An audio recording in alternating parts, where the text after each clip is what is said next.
예, 잘 쉬었습니까? 뉴스를 보니까 밤에 뉴스를 봤거든요. 근데 이 화장품에 대해서 이야기를 하더라고요. 근데 지금 우리 K-팝 전 세계를 휩쓸고 있죠. 드라마 한류라고 그러죠. 코리안 웨이브. 한류죠.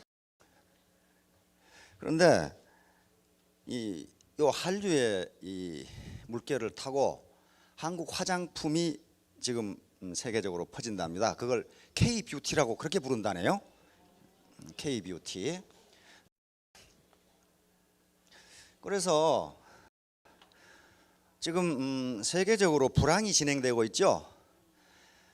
불황이 진행되면 다른 서비스와 제한은 수요가 떨어지는데 화장품의 수요는 올라갑니다. 그걸 학자들은 립스틱 효과라고 부르거든요. 립스틱 이펙트라고 부릅니다.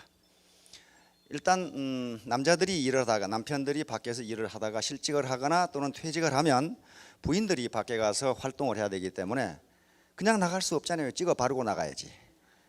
그래서 화장품이 많이 팔립니다. 어제 그 얘기도 하더라고요. 지금 우리나라 화장품 시장이 약 9조, 8조 5천억 내 구조되는데 약 11조로 늘 것 같다고 그럽니다.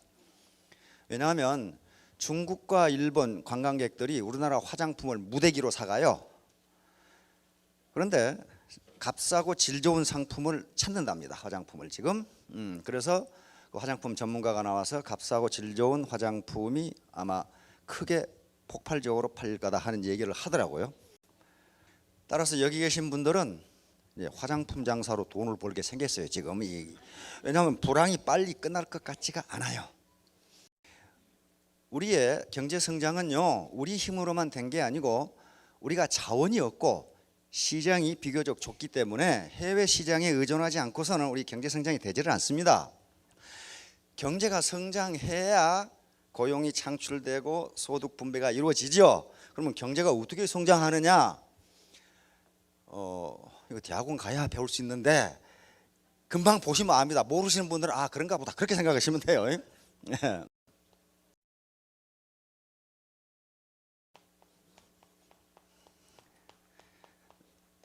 이렇게 돼요. 이 경제가 이렇게 성장해.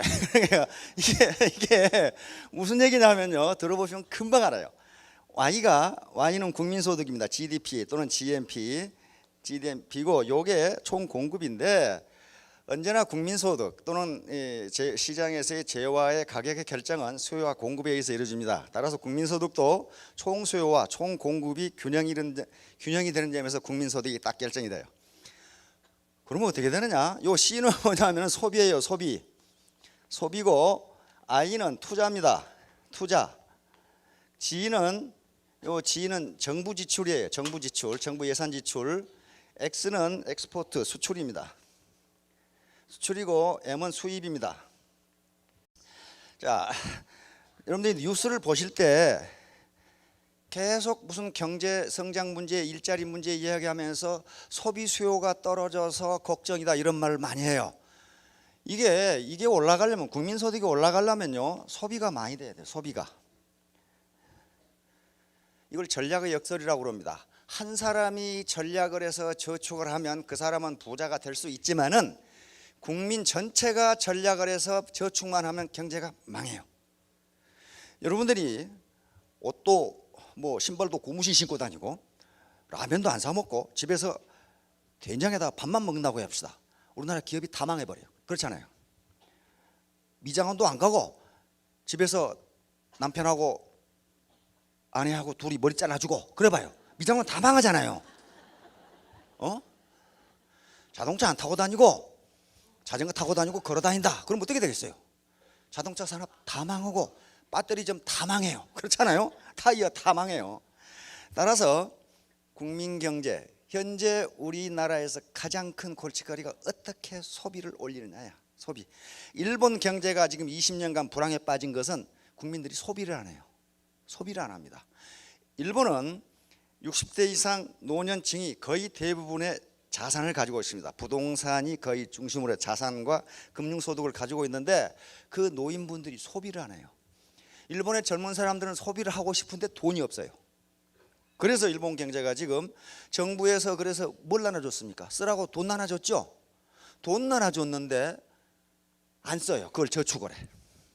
그래서 경제가 가라앉습니다. 그러면 소비가 안 되면 뭐라도 잘 되면 경제가 성장합니까? 투자라도 잘 되면 성장을 해요. 그런데 소비가 늘어나지 않으면 기업가들은 투자를 하지 않습니다. 소비가 늘어나야 팔려야 투자를 할 거 아니에요. 그러면 이게 떨어지면요 투자도 동시에 떨어져요. 그러면 요 두 개를 민간 수요라고 그럽니다. 민간 지출이라고 그래요. 그러면 민간이 지출을 하지 않으면 누가 해주면 돼요? 정부가 해주면 됩니다. 이게 정부 지출이에요. 그래서 불황일 때는 정부가 예산을 전반기에 60%를 집행한다든가 해서 시중에 지출 수요를 총 수요를 늘려줍니다. 그런데 정부 지출은 세금이 밑바탕이 돼야 돼요. 물론 세금 가지고 안 하고 적자 재정을 할 수가 있습니다. 정부가 국채를 발행해 가지고 증권시장에 팔아서 그 돈을 쓸 수가 있어요. 그런데 그게 뭐가 됩니까? 정부 부채가 돼요. 지금 그리스나 스페인이 거덜난 게 정부 부채가 너무 많아요. 세금은 안 거치는데 계속 쓰다 보니까 그래서 나라가 부도위기에 처한 겁니다. 그래서 정부 지출을 마냥 늘릴 수도 없어요. 그러면 뭐 하면 경제가 성장하느냐 하면 X. 수출을 많이 해버리면 경제가 성장을 해요. 수출이라는 것은 국내에서 생산된 재화와 서비스를 우리 국민들이 소비하지 않으니까 누가 소비해 주는 거예요? 해외 사람들이 소비해 주는 게 수출이에요. 결국 저것도 소비입니다. 소비예요. 그리고 수입은 해외에서 생산된 것을 우리 국민이 소비해 주는 것이기 때문에 우리 국민의 소득이 해외로 빠져나갑니다. 그래서 저걸 빼주면 저게 국민소득이에요. 그러니까 지금까지는 우리 이 성장을 이끌어온 게 뭐였냐? 성장 동력이 수출이었어요. 수출. 국내 시장은 적지만은 수출이 계속 늘어나면서 성장을 이끌어줬단 말이에요. 그런데 이유가 지금 어떻게 하고 있어요? 재정 문제 때문에 난리를 겪고 있잖아요. 거기 수요가 떨어져요. 미국도 지금 경제가 별로 좋지 않아요. 살아나질 않아. 거기 최대의 시장인데 우리의 최대의 시장은 중국인데 중국이 지금 심상치가 않단 말이에요. 이 경착륙할 가능성이 있어요. 경착륙이랑 연착륙은 비행기가 비행장에 내리듯이 슬그머니 내리는 게 연착륙이에요. 부드럽게 내린다 그 말이에요. 경착륙은 슬그머니 내리는 게 아니라 그냥 때려 박는다 그 말이에요. 그래서 중국 경제가 1% 더 성장하느냐 덜 성장하느냐에 따라서 우리 경제가 그게 왔다 갔다 해요. 요즘 수출이 그쪽으로 쏠리니까 자 이렇게 되니까 정부에서는 뭘 하려고 그럽니까? 소비를 늘려라. 소비를 늘리면 거기에 따라서 투자가 늘게 돼 있어요. 우리 경제는 지금 공급 측면의 경제가 아니고 수요 측면의 경제예요. 이제 산업혁명 이후에 수요만 있으면 공급은 있다는 거예요. 누가 사지를 않으니까 생산을 덜한다. 지금 그 말이에요 지금. 그런데 그럼 소득 분배가 어떻게 돼야 돼요? 이미 일정 수준 이상 소득이 된 분들은요 소득이 는다고 해서 소비를 더하지 않습니다. 하루에 밥 3그릇 먹는데 소득이 2배로 느니까 6그릇 먹더라. 그런 사람이 없어요. 그런 사람이 없어요. 일반적으로 생리적 욕구는요 일단 충족되거나 하면 더 이상 소비를 하지 않습니다. 그러니까 소득이 어떻게 되는 게 국내 수요가 늘어나겠어요? 소득이 적은 계층의 소득 분배를 더해주게 되면 국내 소비가 확 늘어나면서 경기가 살아나요. 경제가 살아납니다. 그러면 그게 누구에게 좋으냐? 기업가들에게 좋아요. 물건이 팔리잖아요. 그래서 그것이 윈윈하는 것이고 소득 분배 형편성. 그래서 여기 계신 분들이 어떤 분들이냐 하면은 애국자들입니다. 이런 사업을 해서 돈을 벌어서 국가에 세금 내는 게 최대의 애국자예요. 안 그렇고 국가에서 뭔가 받아서 산다 그건 뭡니까? 국가에 짐을 지우는 거 아니에요. 기왕에 살 바에야 누구 짐이 돼서 사는 게 그렇게 아름답지가 못하거든요. 그래도 지금 노동 능력이 없고 자기 생계 능력이 없는 분들에게 그건 국가에서 공적 지원을 해줘야 돼요. 그렇죠? 공적 이전을 해줘야 된단 말이에요. 이게 사회 보장입니다. 그러나 사지가 멀쩡한 사람들은 돈을 많이 벌어서 국가에 많은 세금을 내는 게 애국자입니다. 그보다 더 애국자가 어디 있어요? 하늘에 대고 주먹질한다고 민주화하자 이거 여성 해방한다고 하늘에 주먹질한 놈보다 냉장고 만든 놈이 여성을 훨씬 더 많이 해방했어요. 그렇잖아요. 실험실에서 냉장고 만들고 밥통 만든 사람이 훨씬 여성을 더 많이 해방했어요. 그러니까 애국한다고 맨날 떠들어봐야 소용없고 내가 성공해서 돈 많이 벌어서 국가에 세금 많이 내면 최고 애국자예요. 그래야 이 노년 그다음에 이 어떤 지체장애 또는 소년 소녀 가장에게 국가가 공적 이전을 해줄 거 아니에요. 여러분들이 이 시간 이후에 나는 애국자다 그렇게 생각하시기 바랍니다. 특히 돈을 많이 버는 사람들이, 돈을 적게 버는 분들은 나는 아직 애국자가 아니다 그렇게 생각하시면 돼요. K-팝이 세계로 휩쓰는데 싸이가 뭐 어쩌고 저쩌고 그러는데, 아이고 싸이 저 자식 갑자기 출세했네. 갑자기 출세한 게 아닙니다. 그게 소위 가만히 보세요. 1만 시간의 법칙이 작용을 했어요. 12년간 밑바닥에서 죽어라고 연습을 한 거예요. 그래서 어느 날 갑자기 뜬 겁니다. 거기 학자들이 얘기하는 소위 1만 시간의 법칙이에요. 즉 눈에 띄게 성공하기 위해서는 1만 시간 이상 노력하지 않고서는 impossible, 불가능하다. 여러 번 제가 얘기를 했습니다. 이건 학자들, 이 뇌신경학자들이 왜 그러는가 하는 걸 지금 밝혀내고 있어요. 왜 그러는가? 아무리 천재라도 1만 시간 이상 노력하지 않고는 결코 성공할 수 없다. 그게 얼마나 공평한 법칙이에요. 만약에 IQ에 따라서 노력 시간이 다르다면 아마 부모를 원망하는 사람 무지무지 많을 겁니다. 그런데 IQ와 관계가 없어요. 그 다음에 재능과 관계없이 1만 시간 이상 노력하지 않고는 그 위치에 올라갈 수 없다. 자, 오늘 제가 말씀드리려고 하는 것은 깨진 유리창 이론입니다. 깨진 유리창 이론, 이것을 이제 어떤 경영학자가 깨진 유리창 법칙이라고 이렇게 지금 바꾼 겁니다. 자, 애터미 세븐업은 드레스업입니다. 이게 옷뿐만 아니라 머리끝부터 발끝까지 좀 말끔하게 깨끗하게 하자는 거예요. 무슨 명품을 걸치자는 게 아니라 깨끗하게 하자, 즉 정성을 쏟자 하는 겁니다. 두 번째가 클린업입니다. 클린업은 몸과 마음을 깨끗이 한과 더불어 환경을 깨끗이 해야 돼요. 환경을 어지러 놓으면요 그게 깨진 유리창이 돼요. 거기다 쓰레기 다 버려. 자기가 어질면 남도 거기에 어지러요. 그래서 그 사람 인품이 떨어져요. 그게 클린업입니다.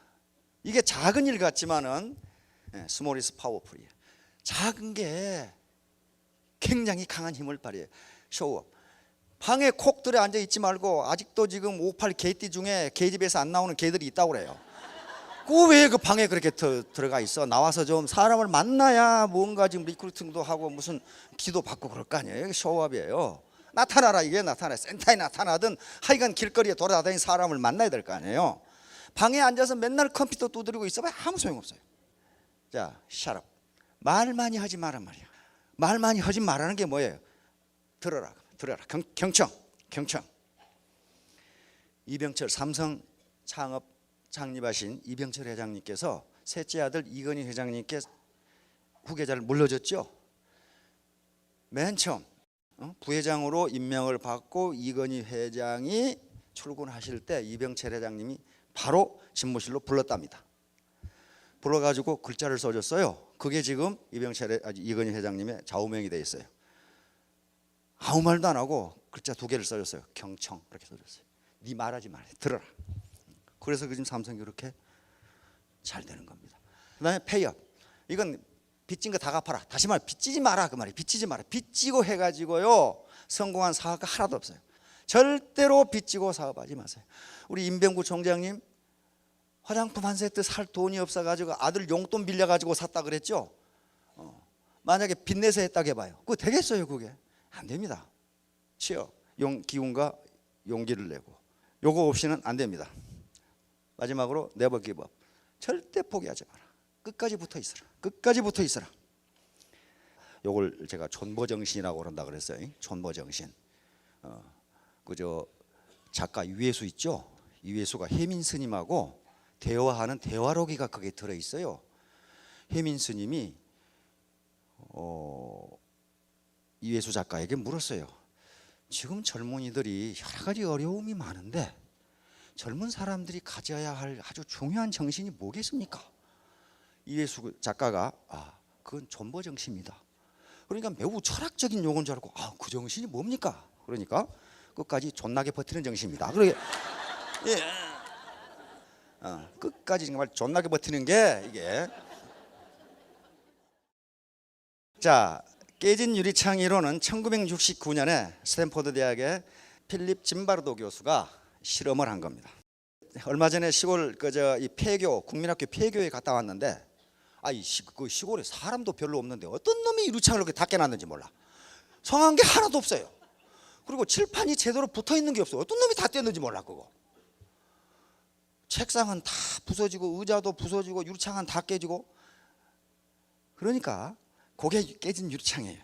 필립 짐바르도 저명한 심리학 교수인데 이 양반이 1969년에 아주 인상적인 실험을 했어요. 자동차 2대를 가지고 이 치안이 좀 허술한 골목에다가 2대를 방치를 했어요. 방치를 하고 한 대는 본닛, 앞에 그 본넷이 있죠. 본넷만 열어서 딱 놔두고 똑같이 또 한 대도 본넷을 열어 놔뒀는데 옆에 유리창을 하나 깨놨어요.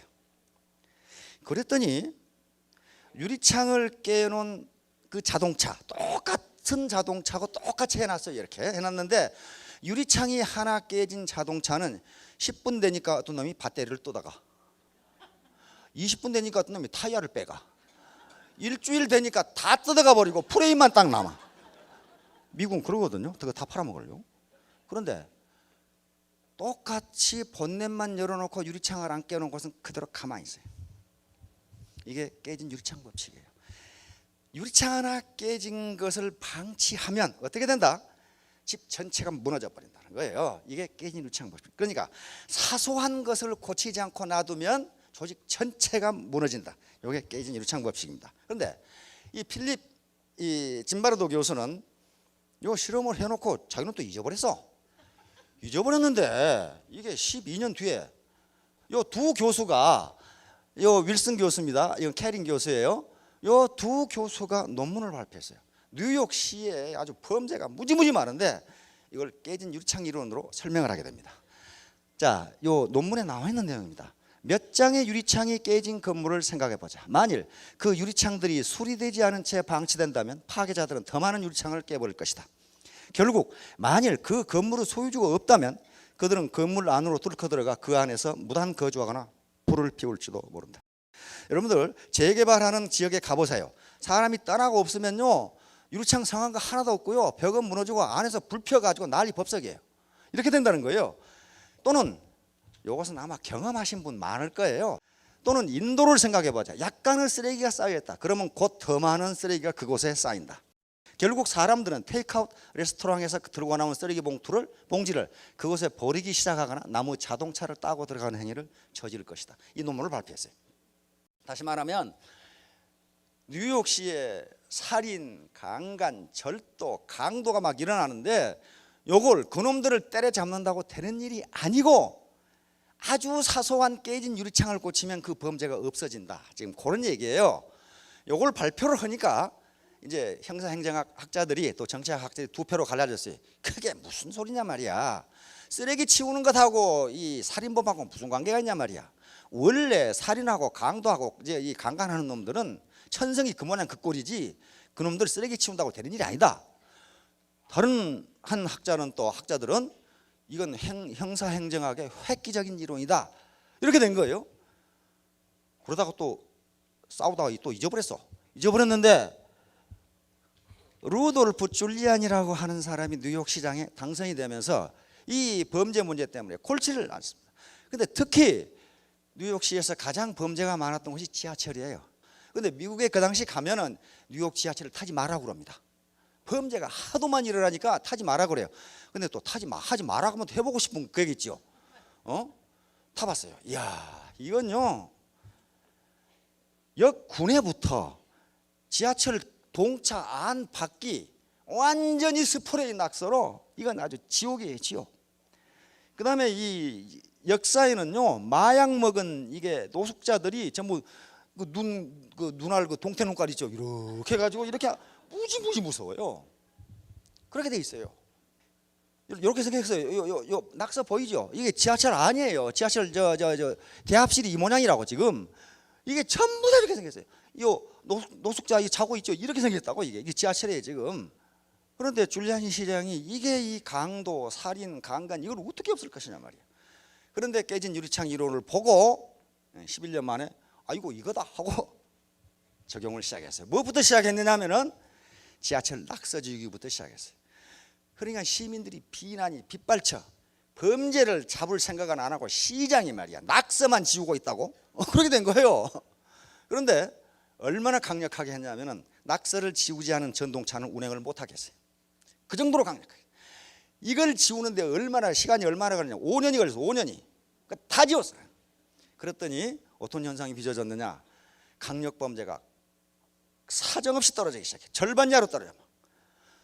그러면서 줄리아니 시장이 말합니다. 빨간불에 건너가는 걸 막지 못한다면 강도도 막을 수 없다. 이렇게 된 거예요.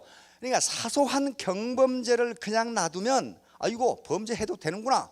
3살 버릇이 8까지 가고 발도둑이 소도둑 된다고 점점 강력해진단 말이에요.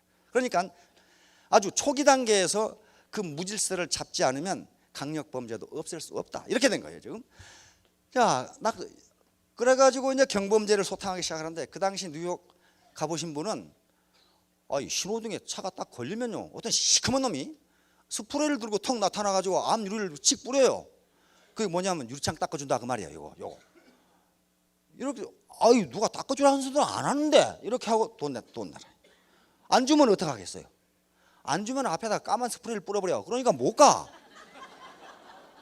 간다고 이게 그랬어요. 그러니까 무조건 그놈이 올라와서 유리창을 닦으면 돈을 줘야 돼요. 안 그러면 운행을 못 한다니까. 앞에 뿌려버려요. 어떻게 갔어요? 지우지도 않는데 그것부터 때려잡기 시작했어요. 빨간불에 건너가는 놈, 쓰레기 함부로 버리는 놈, 술 먹고 고성방가하는 놈, 아무데나 오줌 싸는 놈, 이게 전부 강력하게 때려잡았어요. 그리고 무관용 원칙, 한 놈도 용서하지 않는다. 이렇게 된 거예요. 그 경범죄를 이렇게 하니까 강력범죄가 없어지기 시작해요. 자, 봅시다. 이렇게 떨어져요. 이 뉴욕이에요. 이게 이렇게 많았는데 이 줄리아니 시장이 시장으로 있었던 게 이게 이렇게 떨어져요. 다시 말하면 강력범죄, 큰 문제가 발단은 아주 작은 문제다 그런 말이에요. 작은 문제다. 내가 내 외모, 드레스업 이걸 깔끔히 하는 게 뭐가 그렇게 중요하냐? 그렇지 않다는 거예요. 그게 첫인상인데 조 지라드의 250 법칙처럼 첫인상을 나쁘게 받아버리면 그 사람은 다시는 만나려고 하잖아. 속에 경직기가 나. 그 사람이 무슨 말을 해도 듣지 않는다. 자기가 아무데나 쓰레기를 버리고 이렇게 하면서 남도 거기다 버리니까 그러면 첫인상이 어떻게 되겠냐 말이야. 그 사람하고는 상대하지 않는다. 그래서 타임지라고 하는 데서 올해의 인물로 선정하게 됩니다. 이렇게 간단한 이론 가지고 경범죄를 잡으니까 중범죄도 없어진다. 이렇게 되고 영국 여왕으로부터 기사 나이트 자기를 받습니다. 뭐 때문에 그랬냐면 이것 때문에 그랬어요. 요 9.11 테러 아시죠?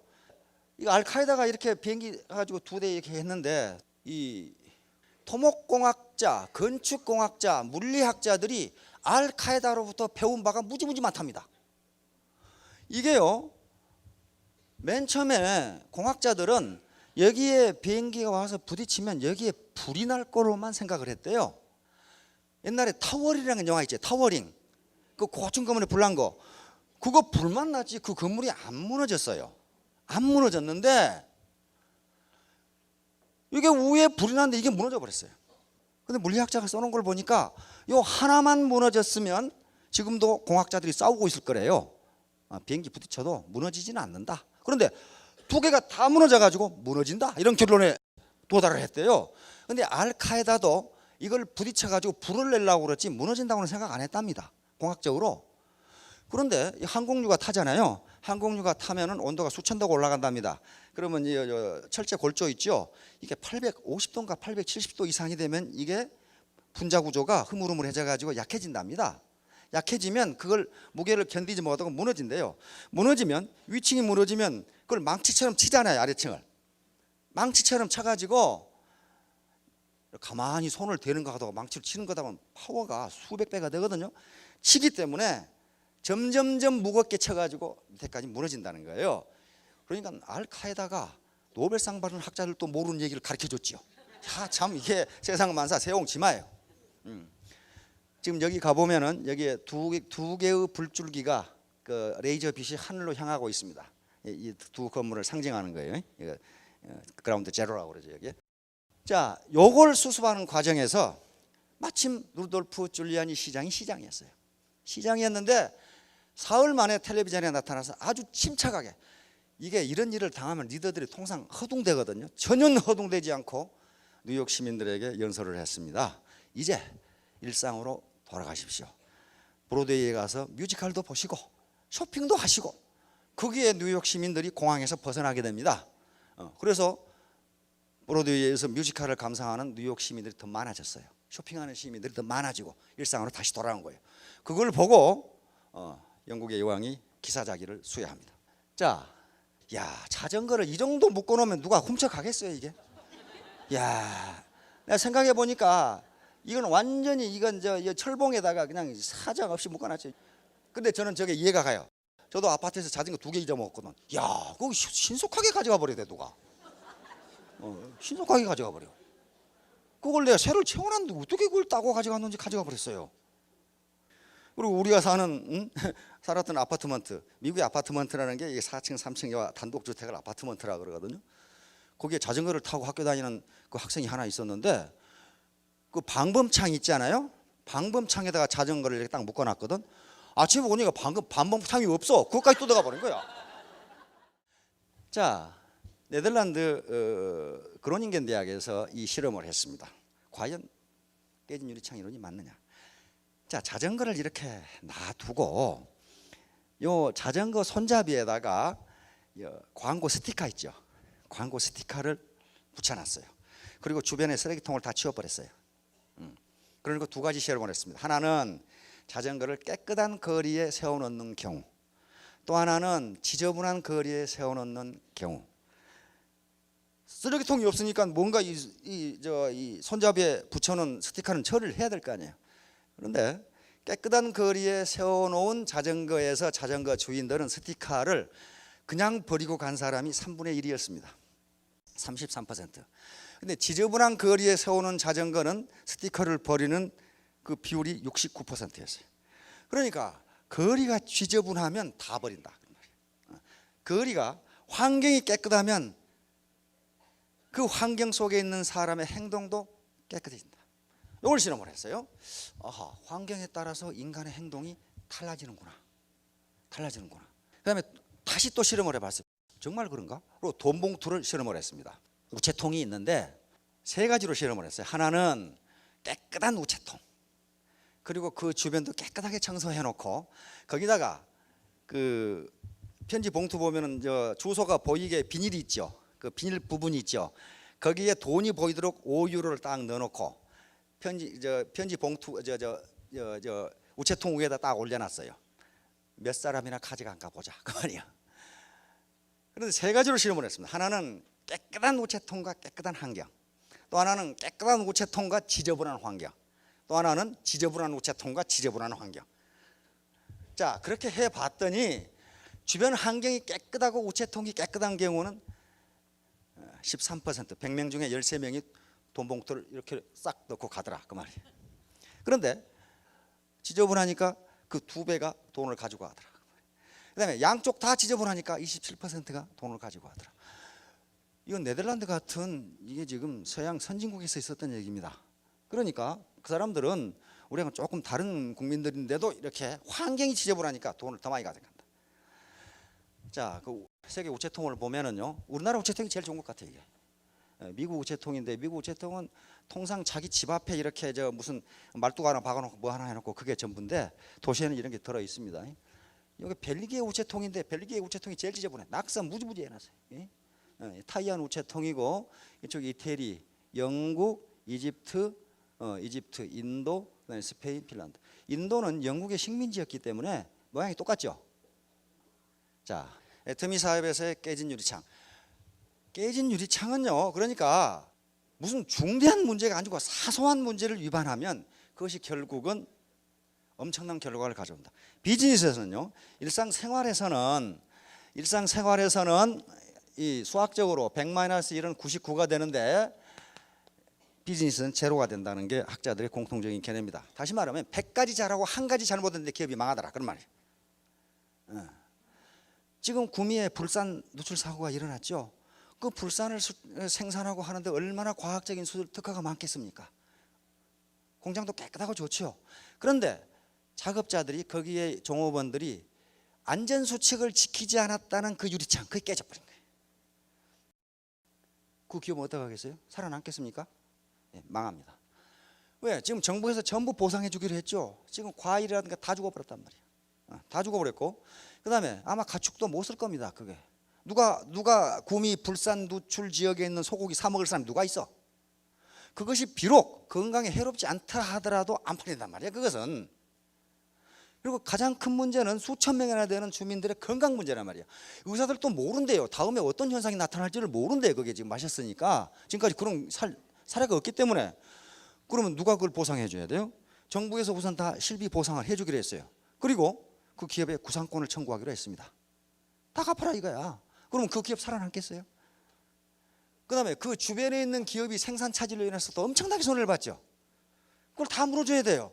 그러니까 종업원에게 안전수칙 교육을 안 시켰다는 이유 하나 때문에 기업이 망해버린 거예요 지금. 미국의 학자들이 가장 많이 든 예가 K마트입니다. K마트 아시죠? 월마트하고 쌍벽을 이루는 것이었고, 그것이 월마트하고 같은 시기에 창립됐단 말이에요.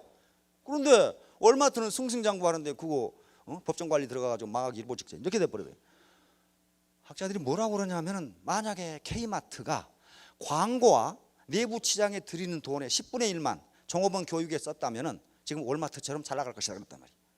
종업원들이 불친절하고 거만하고 이렇게 됐어요. 그게 그러니까 아무도 안 가. 거기를 아무도 안 가. 거기 물건이 싸고 좋았어요. 월마트하고 다를 게 전혀 없어. 그런데 종업원들 교육을 안 시켜가지고 불친절하고 거만해. 안 가버린 거예요. 그러니까 망해버린 거예요. 그러니까 학자들이 늘 얘기하는 게, 깨진 유리창을 얘기할 때 K마트를 많이 들어요. 그 돈 조금 들어서 종업원들 친절 교육, 서비스 교육 시켰더라면 안 망하는 건데 그거 하나 때문에 망해버렸다. 자, 애터미 배팅 결의문이 있고 윤리 강령이 있습니다. 요걸 위반하는 게 유리창을 깨버리는 거예요. 내가 위반하면 내 자신의 유리창만 깨지는 게 아니고 전체가 무너져 버린다. 원칙 중심 사고, 이익 중심 사고를 배척한다. 회원간의 리크루팅, 라인 변경, 참여 등록 어떠한 인맥가로도 하지 않는다. 이게 윤리 강령이란 말이에요. 애터미 회원은 회사하고 직거래에 현금 또는 카드를 막론하고 회원 상호 어떠한 금융 거래도 하지 않는다. 요거 내가 하면은 아니 뭐 내가 한 사람 한다고 뭐 있겠느냐, 그게 아니란 말이에요. 이게 유리창 하나 깨지면 다른 사람도 아이고 저 사람도 하네, 나도 하지, 이렇게 된다는 거예요 지금. 자, 애터미 회원은 사업 활동 중 남녀 간 부적절한 관계, 음주 등 사회적 무리를 일으키는 각종 문란 행위를 금지하고 뭐란다. 자, 애터미 회원은 순수 소비, 순수 재판매를 방해하는 고의적 가격 베팅이면 베팅하지 않는다. 그 다음에 네트워크 마케팅을 새로 쓴다. 다시 말하면 지금까지 있었던 나쁜 관행을 다 없애는데 그걸 조금이라도 하는 사람은 자기가 담당하고 있는 유창을 깨버린 거나 다름없단 말이에요. 그리고 그걸 수리하지 않으면요 다 깨버린다. 필립 짐바르도 교수가 이 실험한 것처럼 유리창 하나 깨놨는데 15분 후니까 배터리 뜯어가고 30분 후니까 타이어 뜯어가고 한 일주일 되니까 뼈대만 하고 다 가져가 버리더란 말이에요. 그렇게 된단 말이에요. 자, 윤리는 상대적인 것이 아니고 절대적이야. 자, 사업자 개인의 깨진 유리창, 요건 얼마든지 많이 있을 수가 있습니다. 환경을 불결하게 하는 행위, 뭐 버리고 가고 뭐 어쩌고 그거요 가지고 가면 되는데, 나는 그저 길거리에 지나갈 때마다 참 훌륭한 분들을 많이 보는데요, 어쨌다고 벽에 그 벽면에 말이지 물 빠져나오라고 그 구멍 뚫어놨는데 거기다 담배꽁초를 넣어놨나 거기. 아유 그거 여기다 버리면 그 청소하는 분이 치울 텐데 그걸 거기다 이렇게 놔놨단 말이야. 안 보이는 데다 이렇게. 전번에 그 TV에서 그저 공원, 국립공원 청소하는 분이 그 불평을 하는데, 아니 왜 쓰레기를 모래 속에다 파묻어놓냐 이게, 그 보이게 놔두면 지가 치울 텐데. 그래가지고 또 그 바위 밑에 저 밑에 넣어놔가지고 꺼낼 수가 없다 이게죠. 그런 게 깨진 유리창이에요. 그 한 사람이 그렇게 하면 다른 사람 또 같이 해요. 그래도 되는가 보다 그러고, 그렇게 되면 기업 전체가 무너집니다.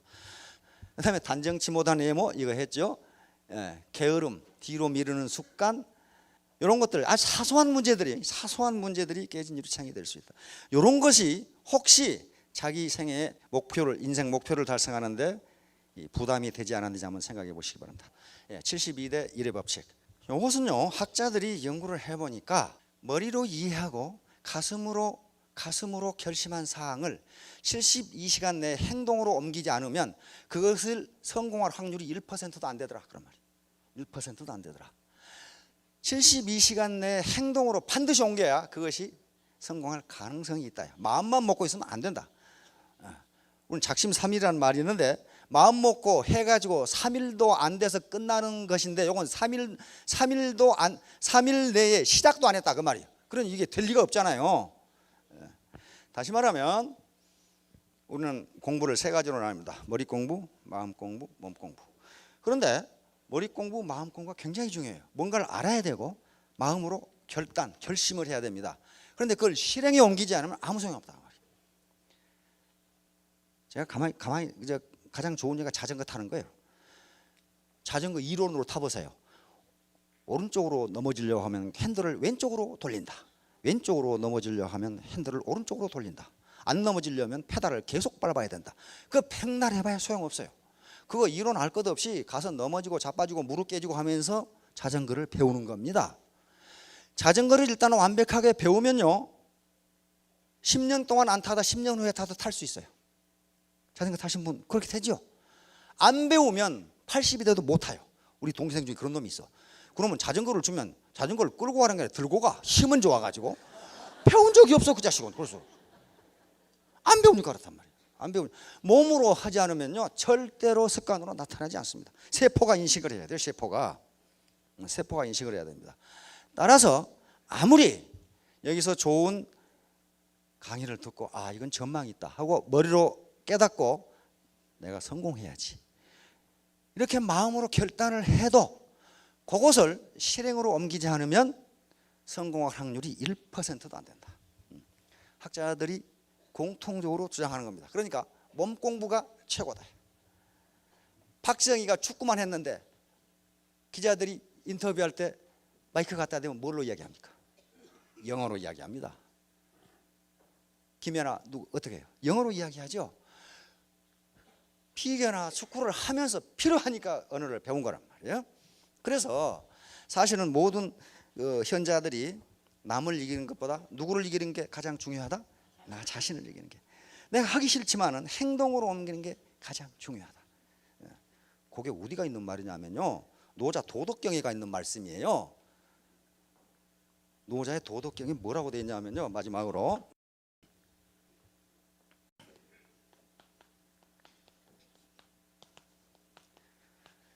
이게 뭐예요? 지인자 지. 고전에서 이는 다른 사람을 이야기합니다. 상대방을 이야기합니다. 남, 다른 사람, 내 상대. 다른 사람을 아는 것을 지혜라고 하고 지혜. 내 스폰서가 어떤 사람인지, 내 파트너가 어떤 사람인지, 내 부인은 어떤 사람인지, 내 친구는 어떤 사람인지를 아는 게 뭘 좋아하고 뭘 싫어하고 이걸 아는 것은 지혜로운 것이다. 이걸 알아야 상대방이 어떤 사람인지를 알아야 함부로 행동을 못하죠. 그 사람에게 맞게 행동을 해준단 말이에요. 이걸 지혜 있는 것이라 이렇게 이야기를 합니다. 그러니까 상대방, 다시 말하면 여러분들이 애터미를 아는 것은 지혜로운 겁니다. 지혜가 있어야 알아요. 지혜가 상대방을 아는 것은 지혜로운 것이다. 그럼 자기를 아는 것은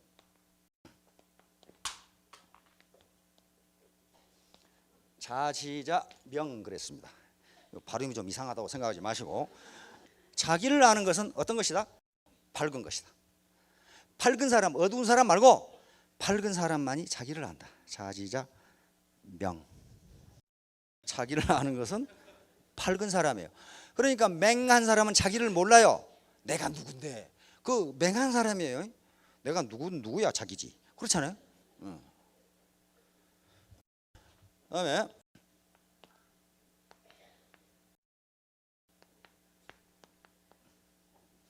승인자 유력. 다른 사람을 이기는 것은 힘이 있는 사람이다. 그렇죠?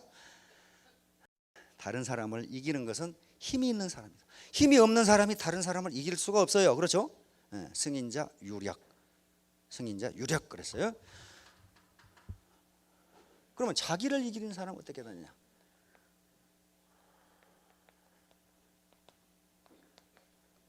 자승자 강 그랬어요. 자기를 이기는 사람이야 진짜 강한 사람이다. 남을 이기는 사람이 아니고 그 사람은 힘만 센 사람이지. 자승자 강. 자기를 이기는 사람이 진짜 강한 사람이다. 그러니까 누가 성공한다? 강한 사람이 성공한다. 강한 사람. 이건 무슨 남을 이기는 것처럼 힘만 센 사람이 아니고 자기를 이기는 사람이 강한 사람이다. 강한 사람이 성공할 수 있답니다. 자, 아주 사소한 거. Small is powerful. 작은 것이 강한 것이다. 그리고 결론적으로 자승자 강, 자기를 이기는 사람이 강한 사람이고 그 강한 사람이 성공할 수 있다. 대한민국 제일 가는 셀즈맨이 되기를 기대합니다. 감사합니다.